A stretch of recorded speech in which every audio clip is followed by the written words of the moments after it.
چۆن خۆم پاکەمەوە. طبعا خۆ پاکردنەوە درێژە بابەتەکەی، یعنی بۆ ئەوە ئەشێت من لە کفری وا بزانم بەخوا 20-25 وتارم لەسەر ئەوەدا چۆن ئینسان دەرونی خۆی پاکاتەوە، چۆن دەرونی خۆی پاکاتەوە. ئەمە بابەتێکی زۆر زۆر درێژە و یعنی تفرع فروعاتی زۆر زۆرە، بەس هەر هیچ نەبێت. ئەم دوو سێ خاڵەتان لە یعنی ئەخەمە بیر. یەکەم زۆر گرنگە ئینسان تەوحیدی خوا، زۆر گرنگە ئینسان یەکتایی خوا بکە، یعنی بەتەنیا و تەنیا تۆ الله بەخوات خۆت بزانی، غیری الله هەمووی مەخلوقن، بەس الله خالقە. یعنی لەناو دڵتە ئەگەر غیری خوایش هەبێ وا بزانی ئەویش شتی بەدەسە، ئەویش توانای هەیە، ئەوش ڕەزاقە، ئەویش خالقە، ئەویش یعنی شتەکان تێکەچێتە ملێک. لەوانەیە بڕێک صفاتی جوان، بەڵام ناتوانی ئەوە بی کە پێویستە. بۆیە زۆر زۆر ضرورە ئینسان یەکتایی خوا بکە و خۆی ببەسێتە خواوە. ئەمە زۆر مهمە، هەموو کارەکانت بۆ خوا بێ. دووهەم زۆر گرنگە هەوڵدەی لە قورئان شارەزاییت هەبێ، یعنی قورئان بخوێنیتەوە و شارەزاییت هەبێ. چی تەنها قورئان خوێندنەوە بە تەنیا کافی نییە. خۆشەویستەکان، قورئان بۆ ئەوە هاتووە ئێمە عەمەلی پێ بکەین. قورئان بۆ ناتوە ئێمە وەک هەر بەس وەک شعر بیخوێنینەوە، خۆشمان نەزانی معناکەی چییە. قورئان هاتووە عەمەلی پێ بکەین، یعنی تۆ ئەگەر هەموو قورئانت لەبەر بێ عەمەلی پێ نەکەی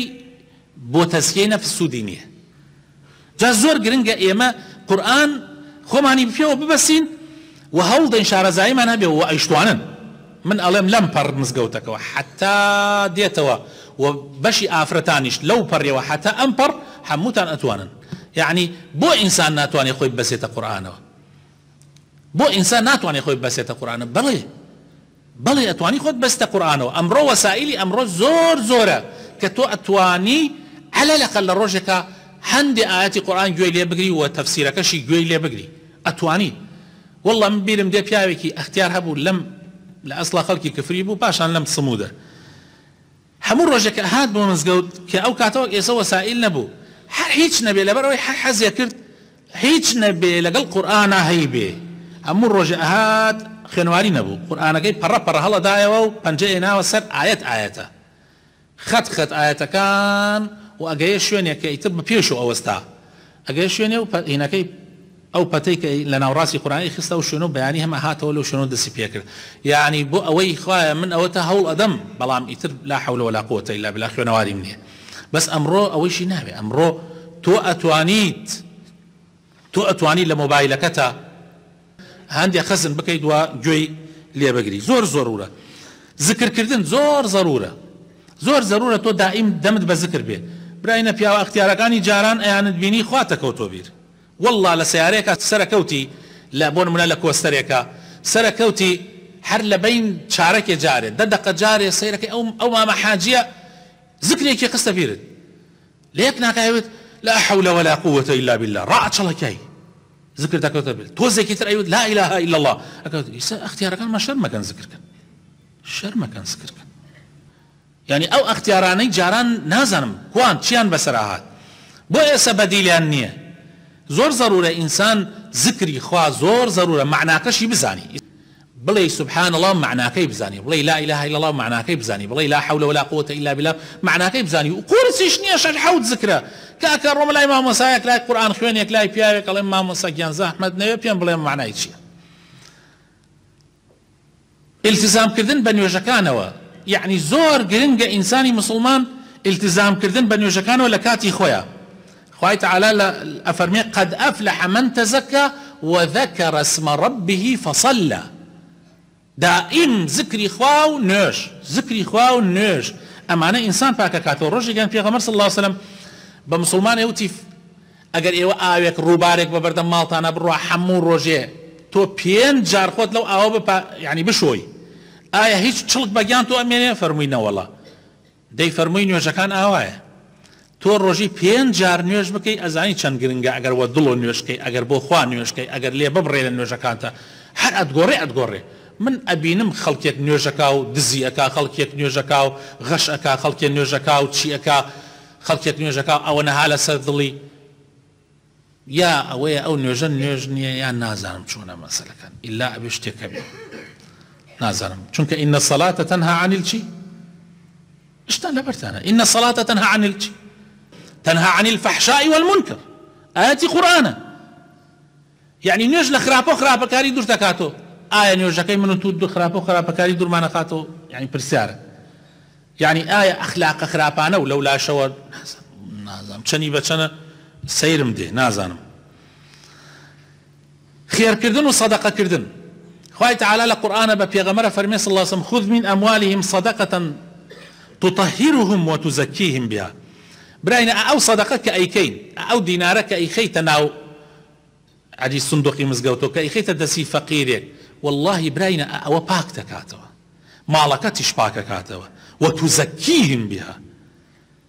زور قرنقة برزان زور قرنقة تقول لبر خاطري خوا لبر خاطري خوا عيش كسي زوري لدنا كذا عيش كسي نهاتي قد بقري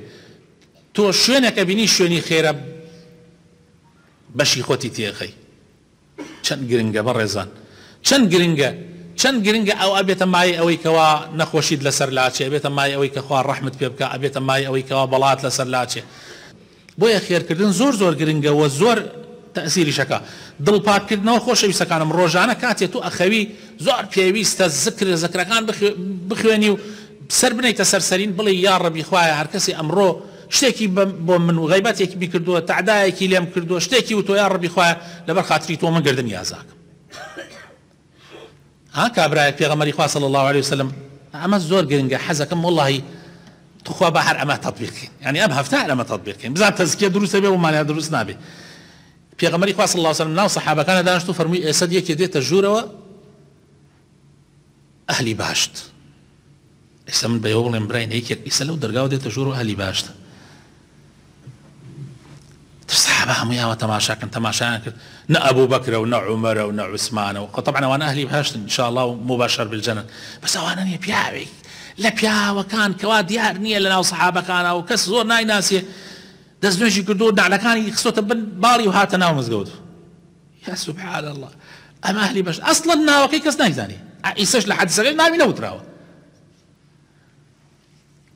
بەبەیانی هەم لە چێشتەنگایە پێغەمبەری خوا صلی الله علیه و سلم فەرمووی ئێستا مسلمانێک دێتە ژوورەوە ئەهلی باشتە تەماشایان کرد هەمان کابرا بە هەمان شێوە دەست نوێژی گرتو و نعلەکانیان بندس و هاتە ناو مزگەوت ڕۆژی سێم ئەمە دیارە معنای هەیە پێغەمبەری خوا صلی الله علیه و سلم هانی ئەسحابەکان ئەدا بزان ئەوە کێیە چۆنە چی کردەوە ئەهلی باشتە ئەڵێ عەبدوڵڵاه یەکێک بوو لە ئەسحابەکانی پێغەمبەری خوا صلی الله عليه وسلم گەنج بوو ئیتر ئەمە سێجار دووبارە بۆیە وتی وەڵا کەومە شوێنی ئیتر ئەلمۆیم کەوتە شوێنی و چۆن توانی بڕوا بۆ ماڵیان و لەگەڵیان بمێنێتەوە شەو ئەوە ئیتر حیکایەتەکە زۆرە و بابەتەکە شتێکی ترە مهم مایەوە سێ شەو لەگەڵ یا خەوت سێ شەو لەگەڵ یا خەوت لە ماڵە تەماشاکەم کابرایە هەروەک ئەم وایە بەڵکو ئەم لەو زۆرتر نوێژەکە شەو نوێژیەکە ئەوەڵ ناسی بە شەو نوێژ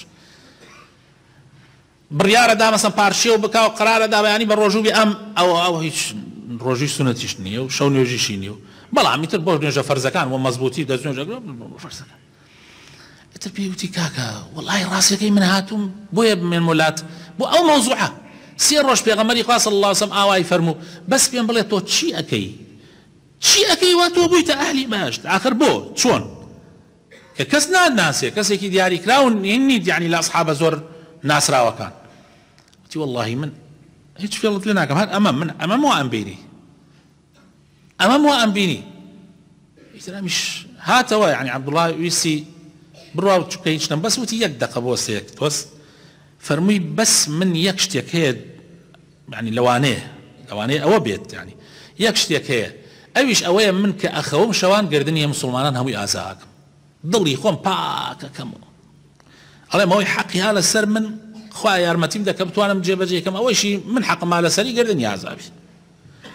جا عەبدوڵڵاه فەرمێوتم وەڵڵاهی ئەمەیە کە ئێمە ناتوانین بیکەین تۆ توانی بیت تۆ توانیوتە بیکەیت ئەوە زۆر گرنگە براینە زۆر گرنگە دەفەرموو کاکە با ئێمە ئاوابین دەفەرموو ئێمە ئەبیسینەوە ڕۆژانە ئەبیسینەوە فڵانە کەس غەیبەتمانی کرد فڵانە کەس قسەی پێکردین فڵانە کەس وای کرد برا لەبەرخوا برا ئەوە گردنی ئازابی خۆ من چی خەسارێکم کرد برا گردنی ئازا نەبێت چی خەسارێکم کرد چی قازانجێکم کردە چی قازانجێکەکە من ئەگەر گردنی ئازا ناکەم بەس ئەگەر گردنی ئازاکەم وەڵڵاهی زۆر قازانجەکەی یەک لە دنیا دڵت بەرامبەر بە کەس خراپ نابێ غەیبەتی ناکەی قسەی پێ ناکەی ئیتر مرتاحەبی ئیسراحەت دەکەی ئەمانە زۆر گرنگن خۆشەویستەکانم بۆ تەزکیەی نەفس و بیرکردنەوە و محاسبەکردن بەردەوام و بیرکردنەوە لە مردن ئینسان ئەگۆڕێ والله ئینسان یعنی بیرکردنەوە لە مردن قەزدم ئینسان ئەگۆڕێت لە یعنی 180 ئەگۆڕێ بس دائم مردنت لبير بي يعني خلق حزناك مردن كوتا بيري هو طبعا تزكي نفس ناتون دائم مردن تان لبير بي دائم لما دي جاري في غمري صلى الله عليه وسلم افرمي من بيشاب بيموت المتن سر قبرسان بو يخلق قبر نبرسته بس إسك إيمانكتان قايم بو إسبتشن سرداني قبرسان كان شونك خواتان أخاتو بير شونك مردن تان أخاتو بير سردان قبرسان مدي جاري بتشي تسر قبرسان زور قرنجا نقوى وقرب على خيا والخلقه يسأل ما كشما بيقوا أشينا سر قبرصان ولا يدان شو موبايل يقوا ألو تقصى كردنو دبت أونية بتحقوا تنيا بتشو سر قبرصان توزي بقرب بنا وقبرك أنا أما صاري أو أنا لدايق بصاري أو أنا مرد أما توزي بيكرو يعني تفكرك أو يك في غمر فرمي صلى الله عليه وسلم بيك أما الزور قرنجا وكو تعيشي بابتا كمان أويك إنسان دائما سيرتي بياو شاكان ئێسە ئێمە جار وایە ئەڵێن پیاوچاکێک بۆ ئاوای کرد ئیسە باسی ئەو پیاوچاکەمان کرد کە دڵی خۆی ئەو سەحابەیە هەلە خۆتۆ تەشجیعتەکە یەک هەفتە تۆ هەوڵ دەی وەک ئەو بی جا ئەگەر خوێنەواریت هەبێ سیرەی پیاوچاکان بخوێنیتەوە بەردەوام ئیمانت سێ ئەگەر خوێنەواریت نەبێ گوێ بگرە قسە و بەسەرهاتی پیاوچاکان پێغەمبەرەکان پیاوچاکان شوێنکەوتووی پێغەمبەرەکان ئەوە زۆر تەئسیرەکە ئەوان چۆن دنیایان خستووەتە لا قیامەتیان گرتووە بە هەردوو دەست توش هەوڵ دە لەوانە بە وەک ئەوان بە ئینشاء الله خوای تعالی ڕەحم بە هەموو لایەکمانەکە